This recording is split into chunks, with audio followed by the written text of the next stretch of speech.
In my view, complexity theory is very useful to policymakers because as we can see from the recent financial crisis, traditional macroeconomics makes too simplified assumption about the economy, which makes it harder to capture some very important elements of the economy and the interaction between heterogeneous agents.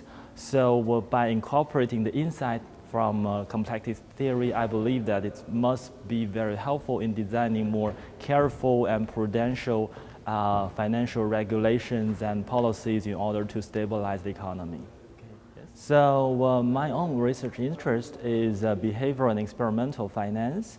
So the main topic of my research is to study the expectation formation by agents in the economy.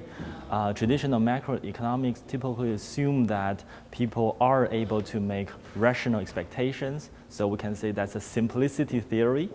And what I try to do is, together with Professor Kars Thomas from University of Amsterdam, we run laboratory experiments to do step-by-step study about how exactly people make expectations.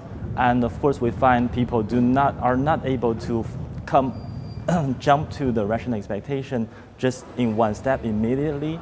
What we see is that whether agents are able to make rational expectations crucially depends on the expectation feedback system. So for example, in a system called negative feedback system, like a traditional cobweb economy, where the average price is high when the price is high when the average expectation is low, namely goes to the other side as the average expectation goes, then the system has a strong power to make self-correction such that even if individuals start with irrational expectations, but gradually they learn to play the adaptive expectation rule that leads to the equilibrium. However, for a typical speculative financial market, there is positive feedback, namely the expectations are self-fulfilling. The realized price will be high when the average expectation is high. And in this case, then there's a natural tendency for the system to destabilize. Namely, once it deviates from the equilibrium, it doesn't go back immediately. It takes a long while and it easily generates bubbles and crashes. So that's the characteristics of the system, and that is also, I think, behind the reflexivity theory proposed by George Soros.